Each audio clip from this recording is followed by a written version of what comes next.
Dot, line, shape और size के बाद जो fifth most important element of design है वो है स्पेस। दोस्तों, स्पेस एक ऐसा एलिमेंट ऑफ डिज़ाइन है जिसको आम तौर पे बहुत इग्नोर किया जाता है, लेकिन ये आपको जान के हैरत होगी कि ये उतना ही ज़्यादा इम्पॉर्टेंट एलिमेंट है।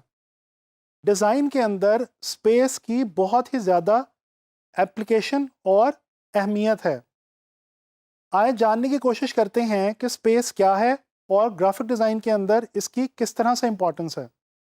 दोस्तों, अगर स्पेस को डिफ़ाइन किया जाए तो ऑब्जेक्ट्स के दरमियान, उनके इर्द गिर्द मौजूद जो ओपन या एम्प्टी एरियाज हुआ करते हैं वो स्पेस होती है। दोस्तों, स्पेस का बहुत ही गहरा ताल्लुक शेप्स के साथ है। जब शेप्स आपस में एक दूसरे के साथ प्लेस होती हैं या एक दूसरे के साथ कंपोज होती हैं तो बेसिकली स्पेस क्रिएट होती है।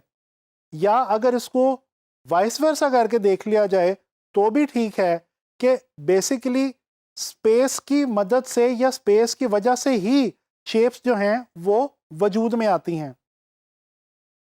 दोस्तों, स्पेस के हवाले से एक डेली लाइफ की एग्जांपल देखते हैं। फ़र्ज़ करें कि आपकी गाड़ी में 4 लोगों के बैठने की जगह है और आपकी गाड़ी में ऑलरेडी 5 लोग बैठ चुके हैं। अब अगर मज़ीद एक बंदा आपकी गाड़ी में ऐड करने की कोशिश की जाए तो शायद बहुत ही मुश्किल से किसी तरह से तंग हो के वो एडजस्ट हो जाए। लेकिन अगर उसके बाद मज़ीद एक बंदा ऐड करने की कोशिश की जाएगी तो ये तकरीबन नामुमकिन होगा। दोस्तों, यही गलती हम लोग डिज़ाइन बनाते हुए आमतौर पे कर रहे होते हैं। हम अपने डिज़ाइन के अंदर इतने ज़्यादा एलिमेंट्स और इतनी ज़्यादा शेप्स डाल देते हैं कि हमारे डिज़ाइन के अंदर स्पेस रह ही नहीं जाती। ये इंतहाई गलत इक़दाम है। दोस्तों, याद रखें, आप जब भी डिज़ाइन बनाएं इस बात का ख़ास ख्याल रखें कि आपके डिज़ाइन में एक ख़ास किस्म की स्पेस मौजूद होनी चाहिए। आम तौर पे हम ग्राफिक डिज़ाइन के अंदर इसको ब्रीदिंग स्पेस भी कहते हैं, यानी कि वो स्पेस जिससे देखने वाले को थोड़ा सा खुलेपन का और स्पेस का एहसास हो। दोस्तों, स्पेस आम तौर पे 2 किस्म की हुआ करती है, पॉजिटिव और नेगेटिव स्पेस। तो चलें देखते हैं कि पॉजिटिव स्पेस क्या है और नेगेटिव स्पेस क्या है। दोस्तों, आपको ये जान के इंतहाई हैरत होगी कि जब आप किसी पेपर पे कोई एक शेप ड्रॉ करते हैं तो दरअसल आपने उस पेपर पे एक शेप नहीं ड्रॉ की, बल्कि दर हकीकत 2 शेप्स ड्रॉ की हैं।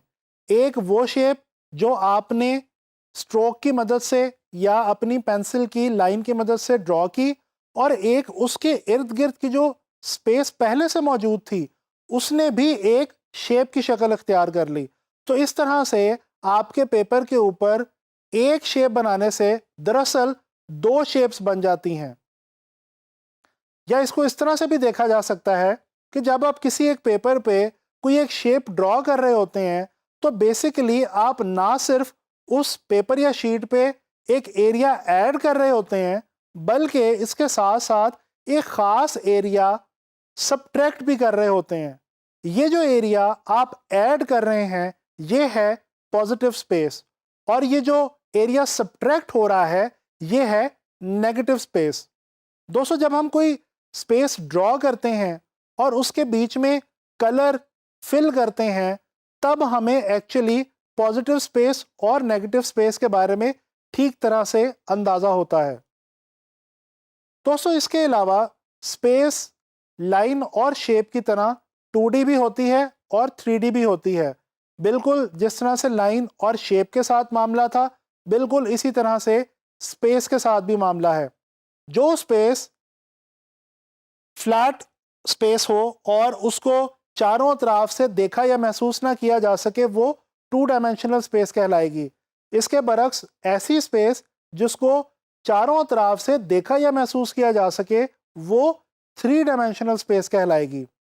अच्छा, बाज़ औक़ात आपने कुछ ऐसे विजुअल्स इंटरनेट वगैरह पे देख रखे होंगे जिनके अंदर कोई ड्राइंग या पेंटिंग बनाई तो किसी फ्लैट सरफेस पे होती है, लेकिन देखने से वो 3D का तासुर देती है। दोस्तों, इसको इल्यूजन ऑफ 3D स्पेस कहा जाता है। ये एक ऐसी टेक्निक है जिसकी मदद से हम 2D सरफेस के ऊपर 3D की इल्यूजन क्रिएट करने की कोशिश करते हैं। आमतौर पे इसमें शेडिंग और पर्सपेक्टिव की टेक्निक्स यूज़ की जाती हैं, जिनकी मदद से एक 2D सरफेस को 3D स्पेस के अंदर कन्वर्ट कर दिया जाता है। दोस्तों, पिछले कुछ अरसे से डिज़ाइन और बिलखुसूस ग्राफिक डिज़ाइन के अंदर एक आर्ट एंड डिज़ाइन मूवमेंट बहुत ज़्यादा फॉलो की जा रही है, जिसको आम तौर पे मिनिमलिज्म के नाम से जाना जाता है। ये आर्ट एंड डिज़ाइन मूवमेंट इस वक्त पूरी दुनिया के अंदर ना सिर्फ मशहूर है, बल्कि पूरी दुनिया के आर्टिस्ट और डिज़ाइनर्स इसको अपने फनपारों में और अपने डिज़ाइंस के अंदर बहुत ज़्यादा यूज़ कर रहे हैं। मिनिमलिज्म है क्या?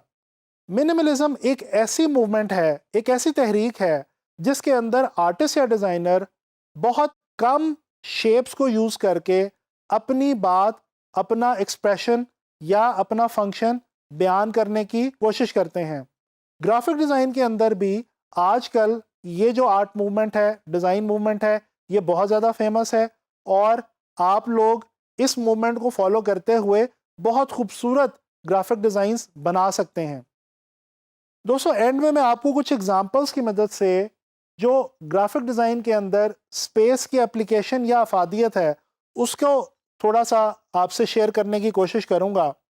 अगर आप फेडेक्स के इस लोगो को देखें, तो इस लोगो के अंदर एक ख़ास एरो की शक्ल आपको नज़र आएगी, जो कि एक्चुअली पॉजिटिव स्पेस में नहीं है, बल्कि ई और एक्स के दरमियान जो नेगेटिव स्पेस आपको नज़र आती है, अगर आप उसके ऊपर थोड़ा सा गौर करें तो आपको पता चलेगा कि दरअसल ये नेगेटिव स्पेस एक एरो बना रही है।